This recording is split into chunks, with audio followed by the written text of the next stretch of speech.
Okay, just real quick at the top. In AFRICOM, the 17th iteration of Exercise Phoenix Express, a North African maritime exercise, is ongoing now in Tunisia and throughout the Mediterranean. It started on the 23rd. It goes all the way through the 3rd. This is one of 3 regional maritime exercises executed by U.S. Naval Forces Africa in the U.S. Africa Command area of responsibility. And it's meant to provide collaborative opportunities amongst African forces and international partners to address maritime security concerns. More than 100 U.S. military and civilian personnel are participating in Tunisia and at sea in the Mediterranean, along with a U.S. Navy P-8A maritime patrol aircraft and the expeditionary sea base USS Herschel Woody Williams. Other participating nations include Algeria, Belgium, Egypt, Greece, Italy, Libya, Malta, Mauritania, Morocco, Spain, Tunisia, and the United Kingdom. And then just lastly, I think you all know it's Memorial Day weekend, and I know that you Pentagon reporters that you also know well and don't need to be reminded the significance of the day. It's a chance for the country to pause and to consider the lives that were lost in battle to defend this country, and to keep our freedoms available to all of us. It's a special holiday, and it's also an opportunity to consider the sacrifices by so many families, the loved ones that those fallen left behind, and for those who are still with us, a fresh opportunity to remind us, at least here at the Department, of the sacred debt we owe them to support them as they continue to grieve and they continue to take care of their families as well. The Secretary believes strongly in that obligation, and again, we will all be taking time this weekend to observe and to remember and to honor all those sacrifices. And I know all of you who have been party to many of those sacrifices will do the same. So with that, we'll take questions. Lita. One quick follow-up from yesterday, and then a second question. Are you able today to provide any clarity on the missiles that were fired by North Korea? Yesterday you weren't able to give us much more. I'm wondering if you can do any better today. I'm afraid I can't do better. We're still classifying them as ballistic missiles, multiple launches, but we're still working our way through the information on that, and I just don't have any more detail. And then on Ukraine, obviously Ukraine has been asking desperately for some MLRS, some rocket systems that they say they desperately need. Right now there's only 2 towns, I think, 2 areas in one province in the Donbass that Russia is now rapidly trying to take hold of, and will give them the entire province. Is it starting to get to the point where it's going to be too late to get Ukraine some of the systems they need? What I can tell you, Lita, is we're working every single day to get weapons and systems into Ukraine, and every single day there are weapons and systems getting into Ukraine that are helping them literally in the fight, including howitzers, which are still arriving. And we're in constant communication with them about their needs going forward. We knew when Russia decided to focus on the eastern part of the country in that Donbass region that it was going to be an artillery, a long-range fires kind of fight. It has proven to be that. Certainly, we're mindful and aware of the Ukrainian asks, privately and publicly, for what is known as a multiple launch rocket system. And I won't get ahead of decisions that haven't been made yet, but we are in constant communication with them.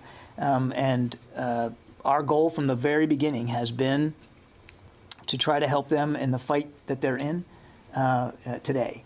And that's why these packages get kind of parceled out over time because you want to be able to be adaptive to what they're facing. So again, I won't get ahead of decisions. I've never done that since we've been starting to do these drawdown authority packages, but I can assure you that we are in constant communication with them, and we're still committed to helping them succeed on the battlefield and to succeed specifically in the fight they're in. I think I'll just leave it there. But do you think at this point that they are now Ukraine is at a real risk of losing the Donbass region?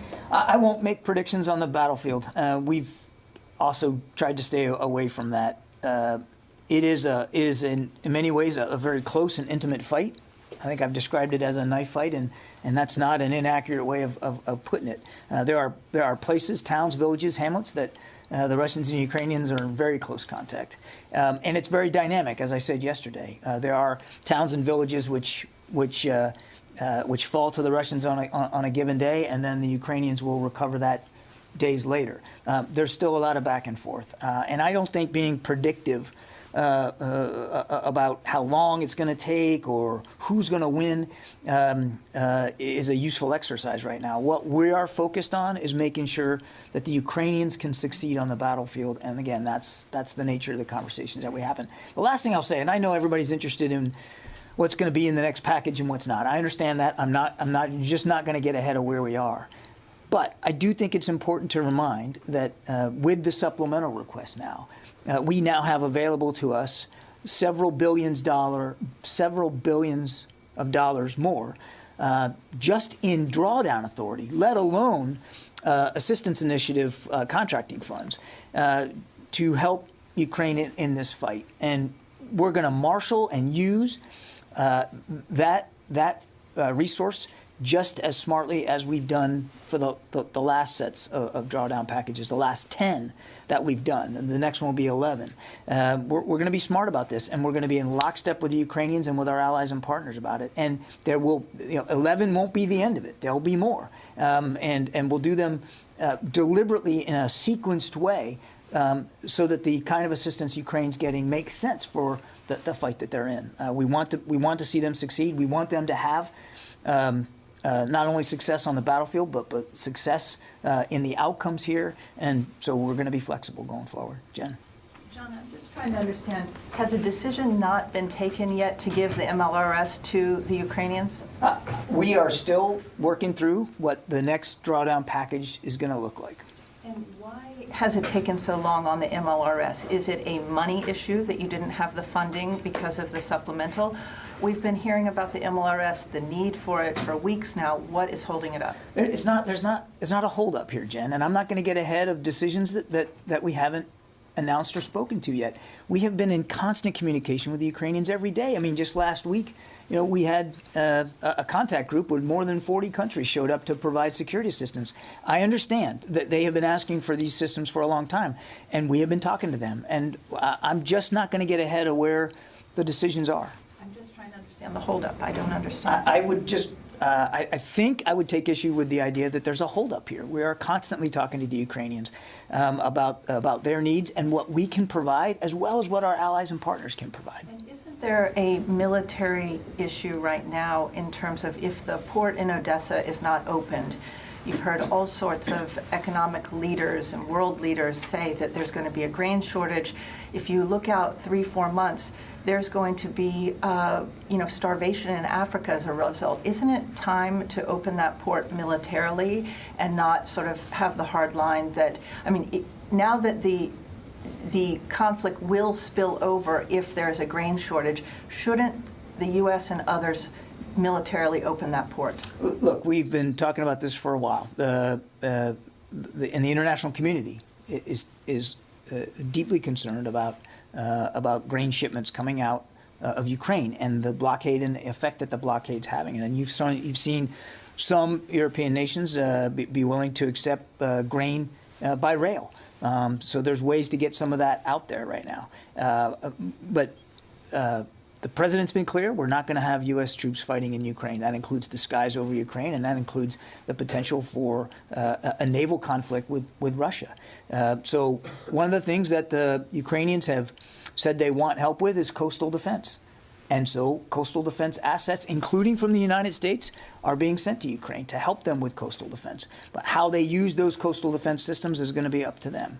The world community is mindful of the weaponization of food that Mr. Putin is now doing. And there are, well beyond this department, there are conversations inside the international community about what to do about that, how to alleviate it. Everybody understands the pressure and the sense of urgency here, and there's a lot of work being done on the diplomatic side to do that. Yeah. Two follow-ups. So CNN is reporting that the administration is leaning towards sending the systems, the MLRS. I mean, is it wrong? Do you dispute that reporting? I'm not going to get ahead of where we are in the process, Court. But I'm not asking about the process. I'm asking whether there has been, that the administration is leaning towards it. No, actually, you are That's the reporting. exactly asking process, and I'm not going to get ahead of where we are in the I think I'm process. asking you about not the process as much as an agreement that the administration may have come to. Because we've been hearing for weeks, like Jen said, we've been hearing for weeks about talk of this. We know the Ukrainians have been vocal, everyone's been vocal about this possibility. But it seemed like there was a stretch there where we were hearing a lot of pushback about it. It was the system take a long time to train on. They're expensive. The U.S. doesn't have a whole lot of them to give. They may be seen as provocative. So we heard all these things in that. So what I'm wondering is if the U.S., if the Pentagon, the administration, whatever it is, has made a decision that the system is valuable enough that all of those speed bumps are not as important. I don't have any decisions to speak to today. Okay, and then on North Korea, I'm wondering, and the launches earlier this week, did they exhibit any kind of a new stealth capability that made it more difficult for the U.S. to determine what was launched?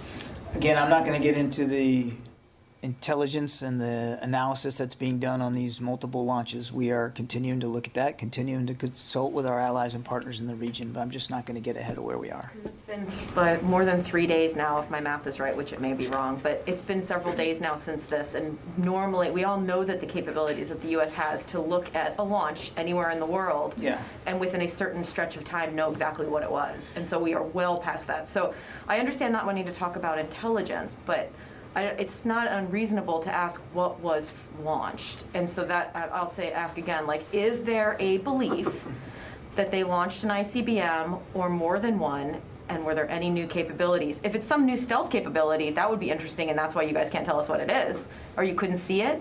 Because that's the only thing I could think why we can't know what. Tell me if I'm wrong. Look, I think I never said and would not say that it's not a reasonable question for you to ask. It's absolutely an appropriate question to ask. But I'm just not in a position to answer it with great specificity today. We have said multiple ballistic missile launches. We believe that is true. We're still analyzing those launches. And if and when there's a time when we can be more detailed about that, we will. But that time is not today. Is there a policy, has the Biden administration established a policy that you will not talk specifics about North Korean launches? I don't know of any blanket policy in that regard. I mean, we take each one as they come and do the best we can to properly inform ourselves of what happened, so that we have a better understanding of what Mr. Kim is doing. As I said, and we've already condemned these launches. Each one is a provocation. Each one is a violation of existing UN Security Council resolutions. Each one only increases tensions on the peninsula. And each one, no matter what kind of missile, no matter how far it flew or didn't fly, no matter what the trajectory or the metrics were, each one, we believe, is a learning experience for the regime in Pyongyang. And that's concerning. Yeah, Barb. I want to go back to Lita's very first question to you. She asked you, is it too late to send these weapons to Ukraine? And you did not take the opportunity to say, no, it's not too late. You didn't take the opportunity to say Ukraine is going to win. So I want to ask you that. Why? I haven't heard a note of optimism, of unqualified optimism about Ukraine's being able to succeed in some time. So you have the situation in the Black Sea, you have the situation with the ports, you have hundreds of thousands of people possibly taken to Russia, depopulation of the East, Russia making progress in the East. What is your assessment of what it needs to get Putin to reverse? Do you think there's even the remotest possibility, or is this now bogged down slugfest quagmire? There's a lot there, Barb. Thank you.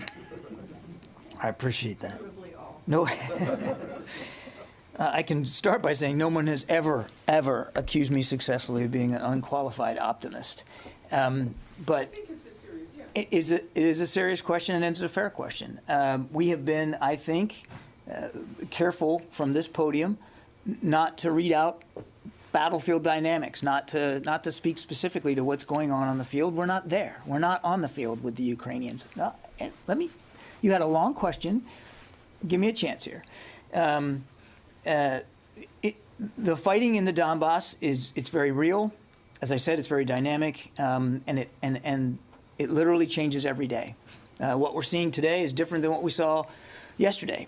I would just tell you, broadly speaking, again, I'm just going to start at the operational level as best as I can, and then I'm going to go out to your larger strategic question. Our assessment is that the Russians continue to make some incremental gains in the Donbass. Not great magnitude, not leaps and bounds. They are facing and continue to face a stiff Ukrainian resistance, which is why I won't go so far as to say it's too late to provide the Ukrainians with any system or capability that they might need, because they are very active in the fight, and they have pushed back the Russians. Up near Kharkiv, they continue to push the Russians back. And so, I mean, they're going on offensives of their own. It's a very active fight right now.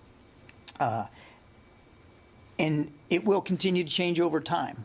And because it continues to change over time, our conversations with the Ukrainians change over time about what they're looking for and how much of what they're looking for, because it's not just about the systems. We get all caught up in the systems. It's about how many are you going to get there and how many they need in the fight. We've been talking about howitzers recently, so that we've committed now over 100 howitzers, and most of them are actually not only in Ukraine, but actually in the fight, according to the Ukrainians who tell us that. So we're adapting as much in real time as we can, as they have to adapt in real time, because the fighting in the Donbass changes, and in the south as well. Now, what it's going to take for Mr. Putin, I think, as you said, to reverse himself, I think is the way you put it. I don't know. I think only Mr. Putin knows that, and maybe perhaps some of his top leaders and generals. We don't know. What you've heard the secretary say, and I'll repeat it here today, is that Mr. Putin can do the right thing right now, right today, by pulling his forces out. And by sitting down with Mr. Zelensky and the Ukrainians and negotiating in some kind of good faith. There doesn't appear to be any hope for negotiations right now. Mr. Putin has shown no interest in any kind of diplomatic path forward. Quite the contrary, he has shown every interest in continuing to prosecute this war in the Donbass. He continues to add forces. He continues to add capabilities. He continues to conduct airstrikes, all in a much more concentrated part of Ukraine. So the fighting continues. We are ever mindful, as we have been since the beginning, mindful of the clock here, mindful of the sense of urgency, mindful that time is not our friend, which is why we have been continuing to move equipment literally every day for the last 90-plus days of this war. In fact, even before the invasion started, we were sending in weapons and systems, defensive weapons and systems, so that the Ukrainians could defend themselves. And it's made a difference, Barb. We are almost 100 days into this, and Mr. Putin has achieved exactly zero of his strategic objectives. He didn't take away Ukrainian sovereignty, quite the contrary. Matter of fact, I think he's reinforced for the Ukrainian people how important their independence really is. And you can see them fighting for it every day, not just soldiers, but individual citizens. He didn't take the capital city. He didn't decapitate the government. He didn't take any major city other than Oipol at this point. So he hasn't really achieved any of the strategic objectives. And he's now focusing on a much smaller part of the country. And so we're focused on getting them to be able to succeed in those fights. Achieved the strategic objectives that the U.S. military and administration thought he had. But he has caused untold misery, violence, and death in that country. Yes. The Ukrainian government says he is depopulating the east. He has shipped untold numbers of Ukrainians to Russian camps. So he certainly is achieving objectives by his measure, not the Pentagon's framework. You said you know the clock is ticking. What is that clock? Time is not on your side. That's right. So you It's have not. some kind of assessment of what that clock is and how much time you have. We know that the Ukrainians they're fighting by the hour, and the fight changes almost by the hour. And so we are focused on getting them as much help as we can, as much support as fast as we can. Do we have a date on a calendar, Barb, that says, well, by this date it's going to be over? No, and we wouldn't be able to do that. It would be completely irresponsible for us to do that. We know that the Ukrainians are in a live fight, a fight for their country, or a fight for their citizens' lives, and too many. You're right. Too many citizens' lives have been taken by this war. But my last question: is there any administration strategy here? I know there's diplomacy. Is there any Pentagon strategy other than continuing to ship weapons?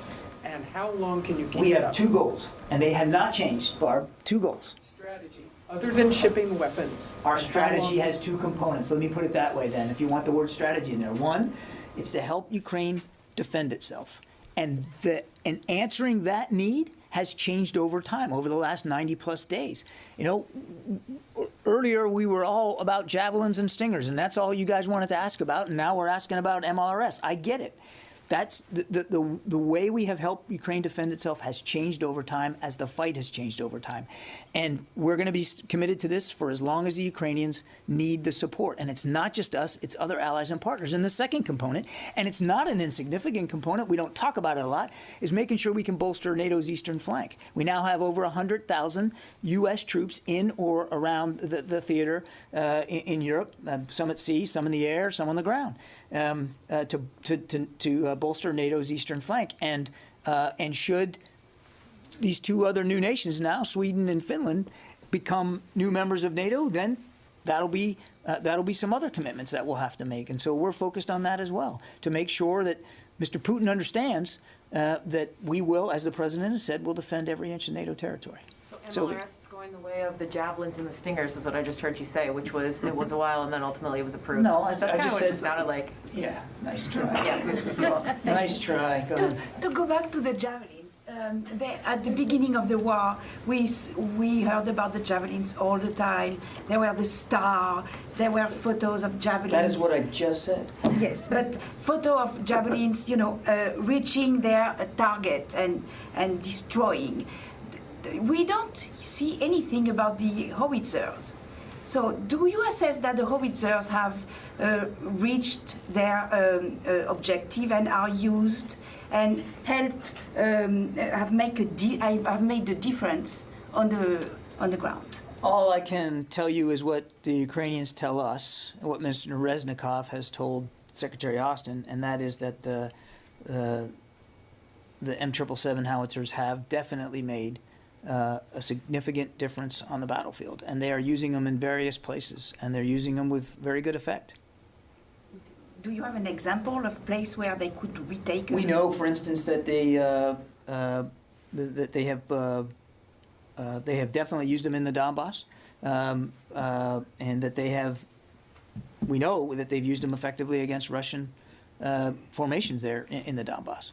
But can I give you an exact date and latitude and longitude? No, I'd refer you to the Ukrainian Ministry of Defense on that. I mean, these howitzers belong to them. They're putting them in the field to defend themselves and their cities and towns and people, and they could speak to that much more definitively than we can. We're not tracking each and every one where they are on the battlefield on any given day, but more than 80 of them, we know this because we're getting it from the Ukrainians, more than 80 of them are in forward units being used in combat every day, at least so far.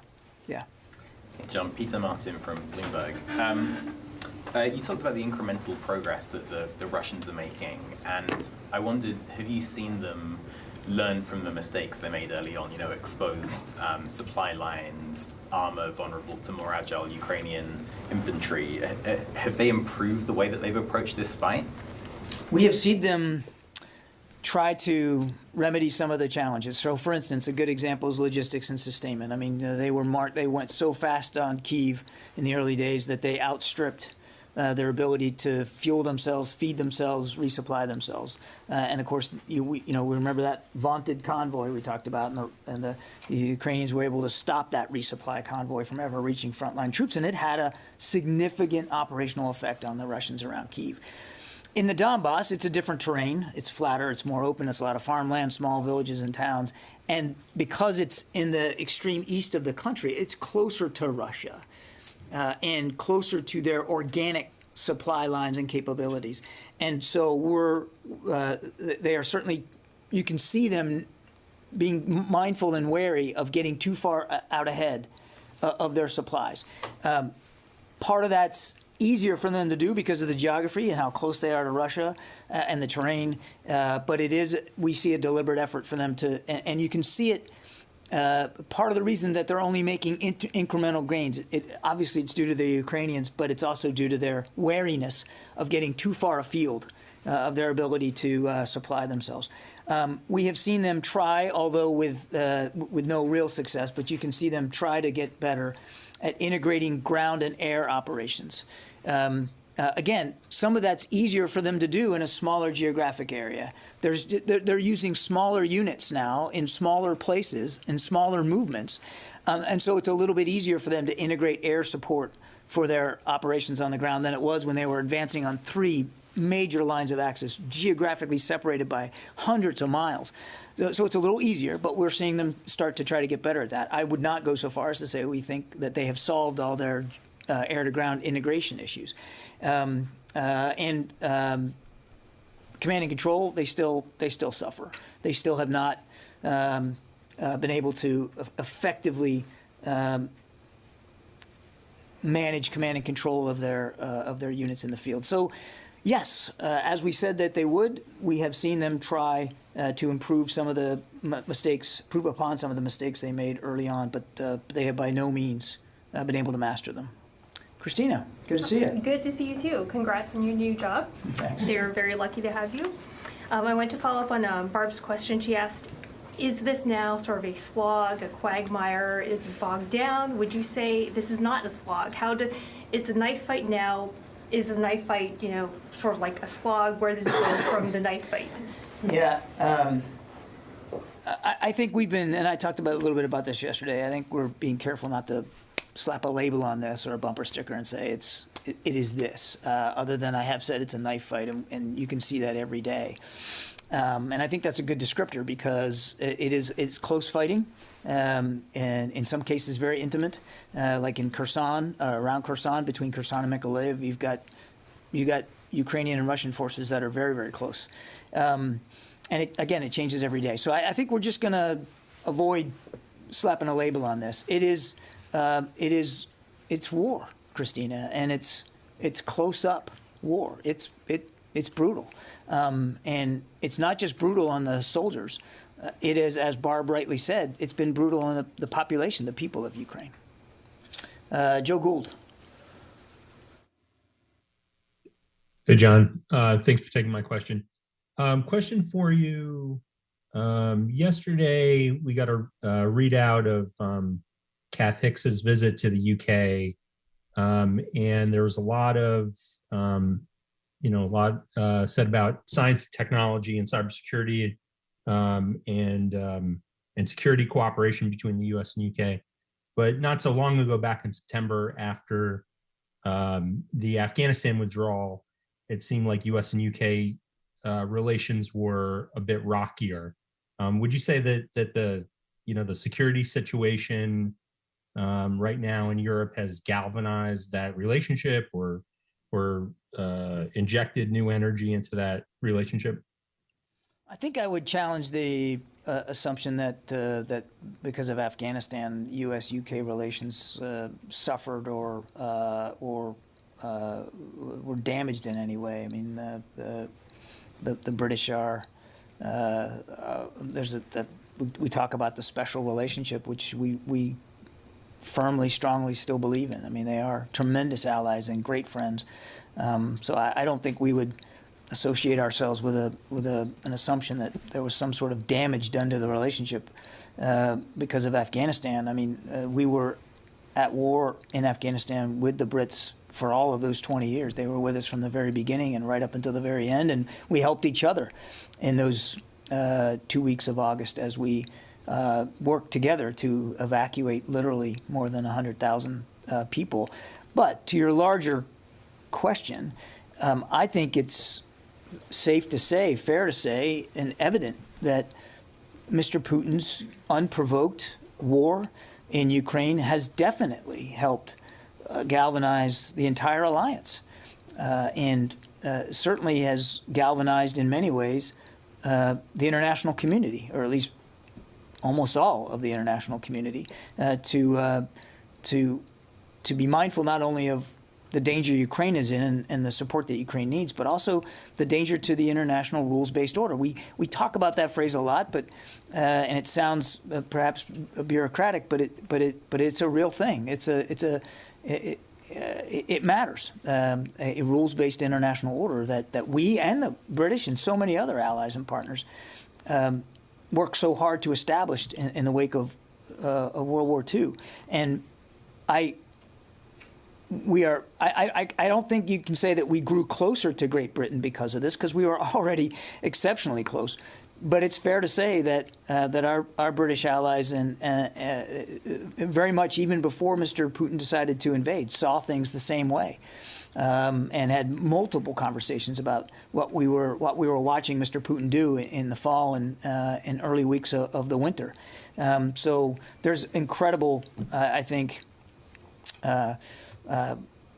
synergy between the United States and Great Britain, and I would say go larger than that and say inside the NATO alliance.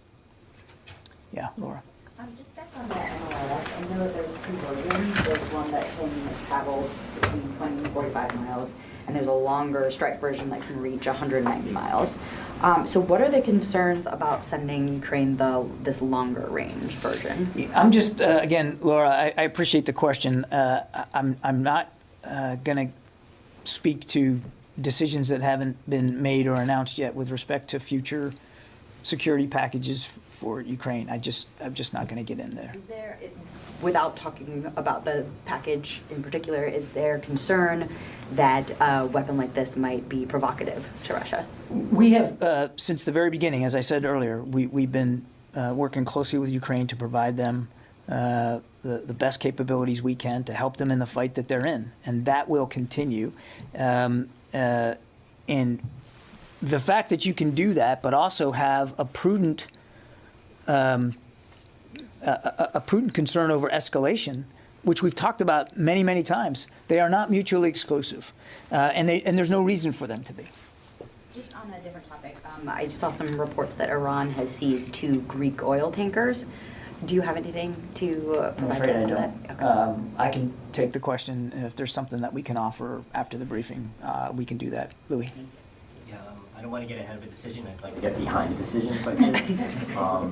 A decision that hasn't been made yet? No. Because that's where we are. We are behind that right now. Correct. Previous decisions. Can you enlighten us as to how that process actually works? I mean, we've seen the meetings that General Milley had with National Security Advisor Sullivan and their counterparts.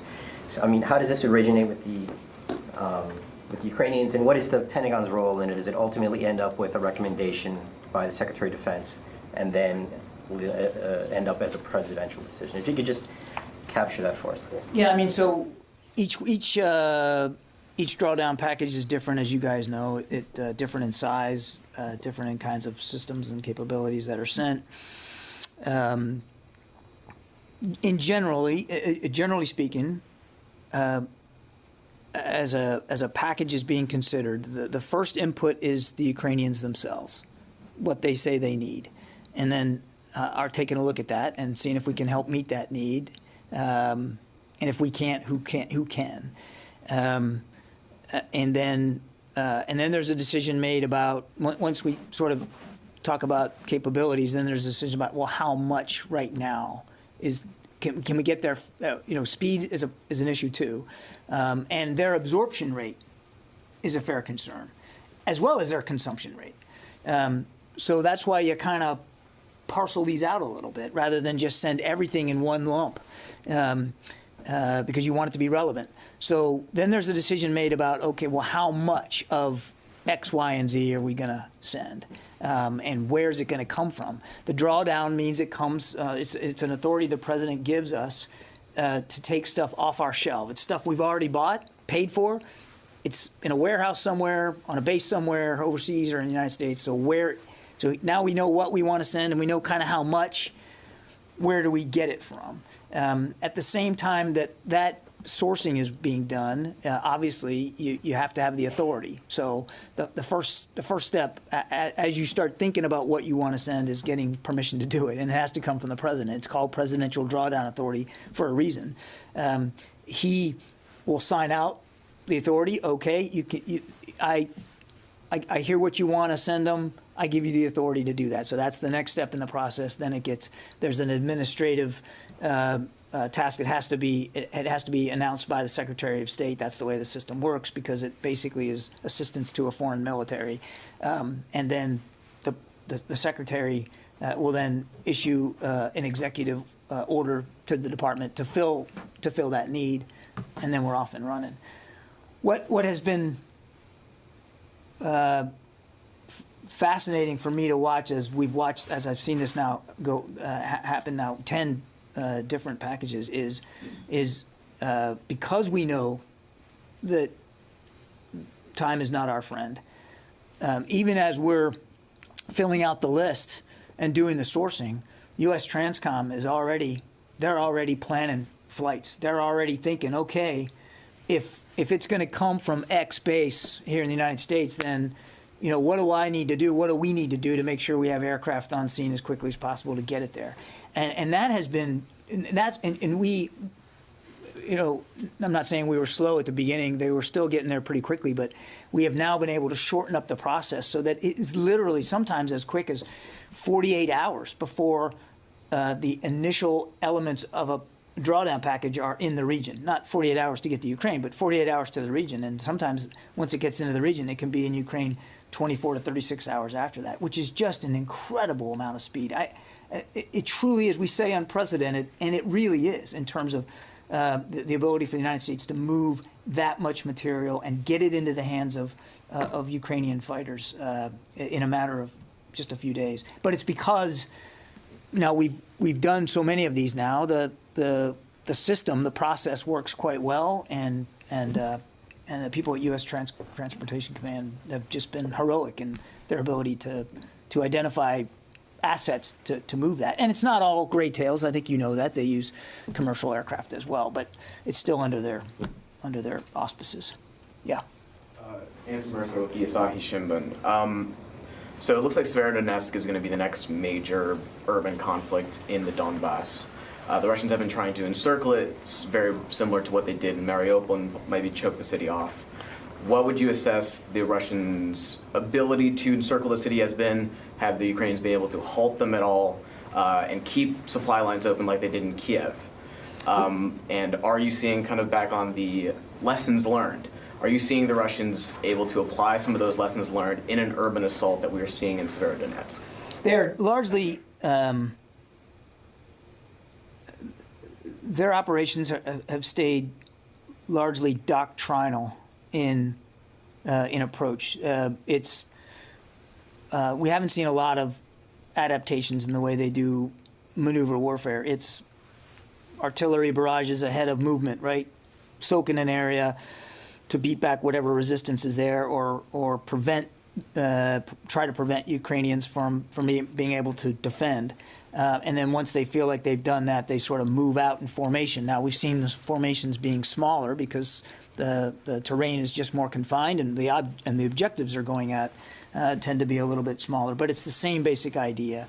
I won't predict. We are seeing fighting around Severodonetsk. There's no question about that. And we certainly do assess that the Russians want to take it. But it is, as far as we can see today, still being actively fought over. And are those counter-artillery batteries that have gone into Ukraine, have those helped Ukrainians be able to target Russian batteries that are assisting in their doctrine of moving forward at all? I would just, again, I don't want to speak for the Ukrainians and their tactics.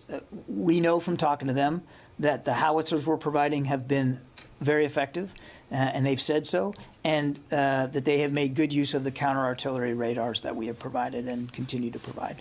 I've only got time for a couple more, and then I'm going to have to go. Yeah, Phil. Yesterday, you had said that there was the defense attaché in Ukraine, and there would be no U.S. troops fighting inside Ukraine. And I'm just wondering, are you prepared to broaden that out and say that there's no U.S. military mission currently inside Ukraine of any kind beyond the defense attaché there? What I can tell you is there's a defense attaché at the embassy, and that there is no change to the president's direction that there will be no U.S. forces fighting in Ukraine. And we are in active discussions with the State Department about whether or not it makes sense to have a U.S. military contingent to support their security elements at the embassy, but there's been no decisions about that. So you're leaving open the possibility of a training mission or there's no training mission inside Ukraine right now, and there's been no decisions made about returning trainers to Ukraine. Those same National Guardsmen are conducting training with other elements as well of the U.S. military outside of the country. So certainly not going to walk off the fact that we are conducting training. We are on some of these systems that are going in, but no training in Ukraine right now, and no decisions made about returning inside Ukraine. It's a war zone. Okay, I got time for just one more, Rio. Thank you. I want to follow up about North Korea. Yesterday, the UN Security Council failed to impose new economic sanctions on North Korea.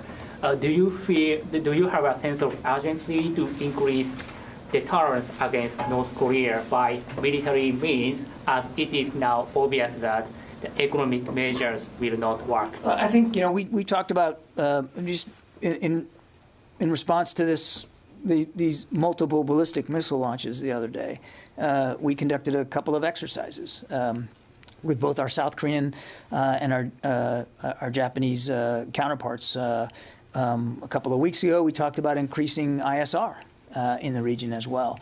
So we're able to, and we'll continue to look for opportunities for an appropriate response from a military perspective, if it makes sense, as they continue to again conduct these launches and continue to provoke insecurity and instability on the peninsula. I would remind that those two exercises that we conducted with Japan and South Korea in the wake of the most recent launch was that they were in response to the missile launches. In other words, they were put together and executed very quickly. And that doesn't happen by accident, Rio. That happens because of good alliance management and prior knowledge and familiarity with one another's military capabilities and the constant training and operating that we do with both our allies. And I think it's remarkable. We talked about, I think you asked me or somebody asked me the other day about the Russians and the Chinese and this bomber exercise, which we assessed was long in the planning and was not a direct response to President Biden's visit over there. By contrast, we were able to act quickly in response to multiple launches by the North just a couple of days ago to put on the table and get in execution a couple of exercises. Again, that's the sign of a healthy, strong, vibrant alliance, and that's the proof in the value of having the network of alliances and partnerships that we continue to try to grow and improve in the Indo-Pacific region. Look, I got to go. Last thing I'll say, and I'll do it quickly so that I get through it. I just want to.